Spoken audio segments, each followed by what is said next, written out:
O inexplicável é algo que povoa a mente do ser humano desde os primórdios. Com tantas histórias intrigantes, hoje nós separamos uma especial, a do pequeno James, que nasceu em 10 de abril de 1998 e que teve inclusive o seu relato publicado em um livro, onde os seus pais afirmam que o garoto é uma reencarnação de um soldado que foi abatido em combate no ano de 1942, durante a Segunda Guerra Mundial. No entanto, para nós darmos início a essa narrativa intrigante, temos que dizer que depois de completar 2 anos de idade, James começou a ter pesadelos vividos que o fariam gritar durante o sono.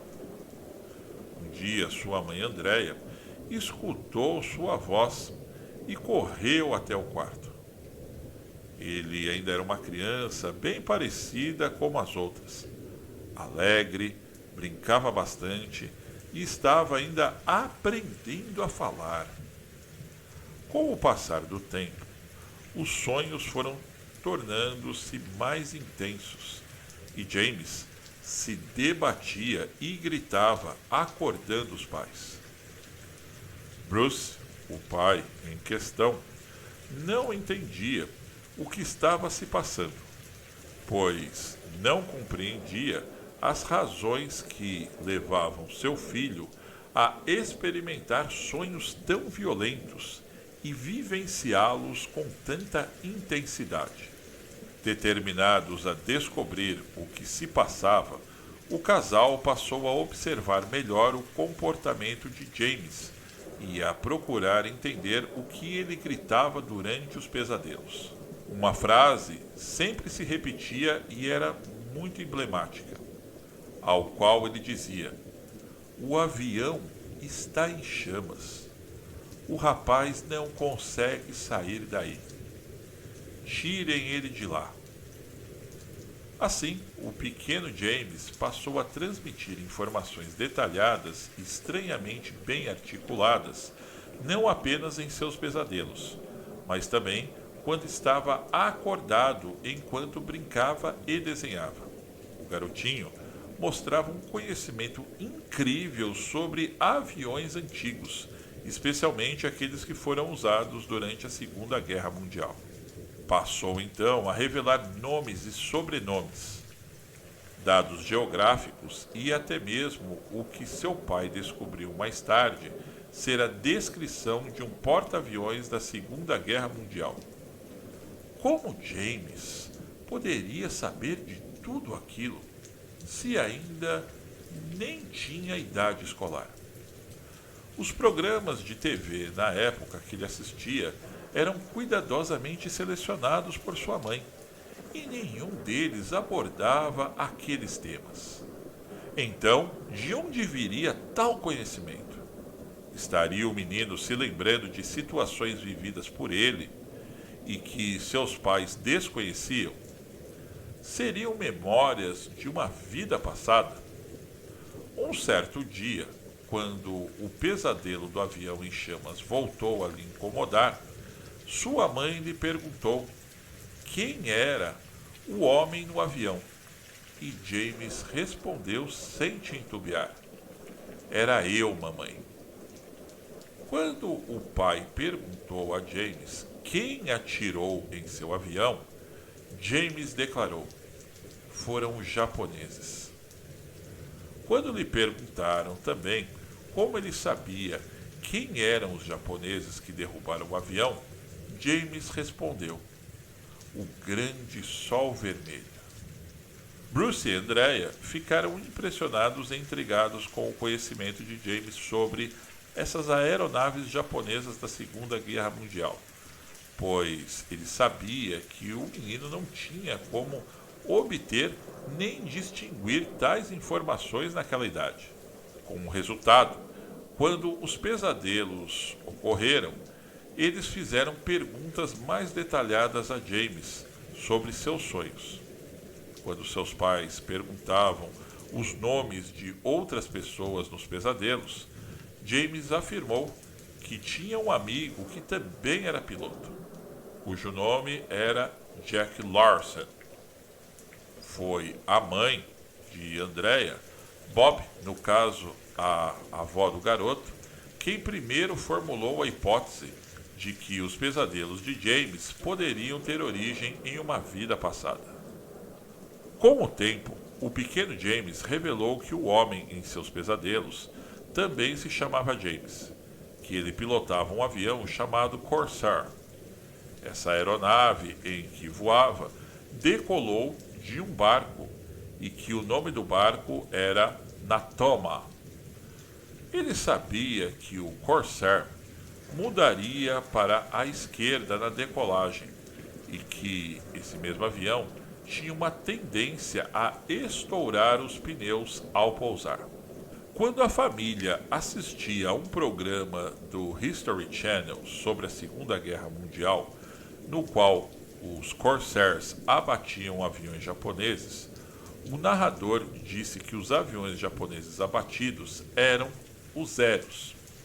O pequeno James, então, corrigiu o narrador ao dizer que os aviões japoneses não eram Zeros, mas sim Tones. Bruce e Andrea não sabiam exatamente o que eram esses Tones. O pequeno James ainda explicou que o Tone era um lutador menor que o Zero. E, novamente, com a investigação, seus pais descobriram que a declaração feita por seu filho estava extremamente correta.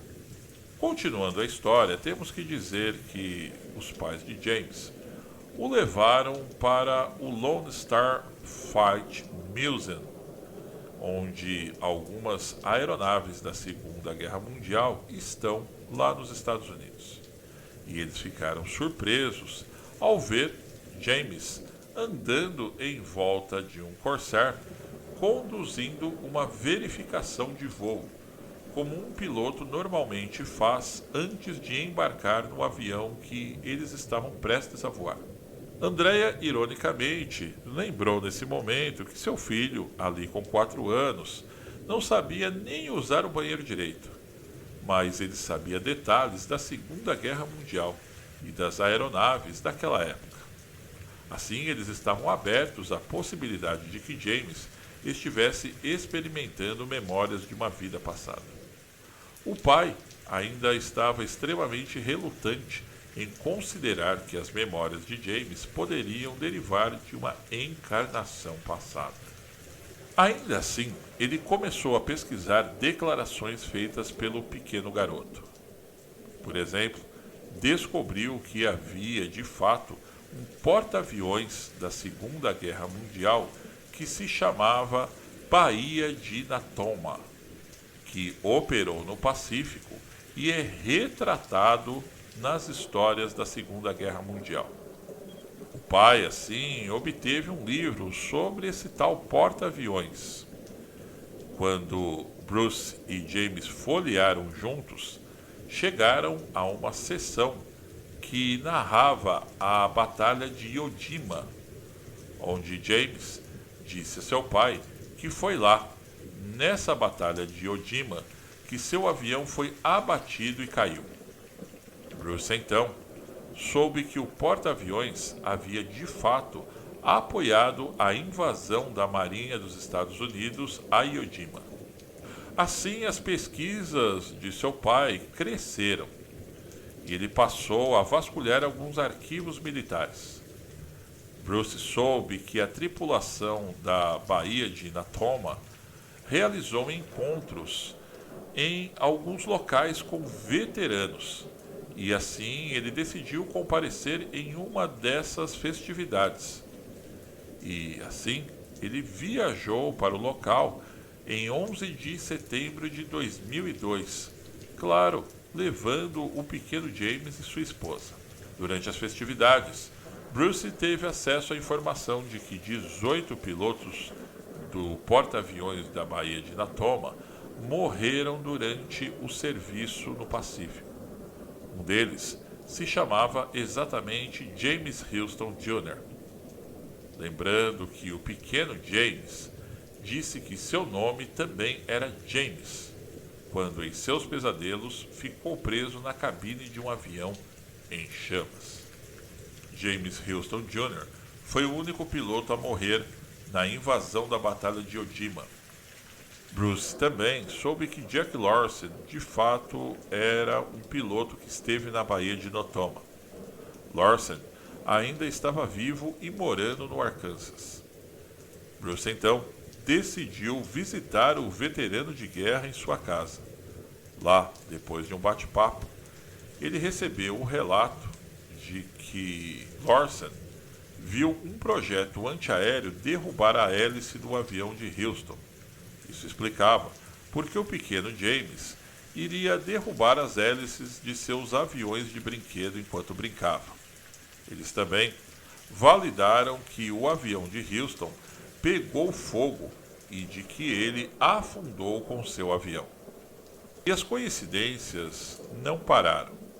Um dia, visitando um museu de veteranos de guerra nos Estados Unidos, sem querer, encontraram outro veterano, Bob Greenwald, a quem o garoto reconheceu à primeira vista, o cumprimentando pelo nome, antes mesmo de serem apresentados.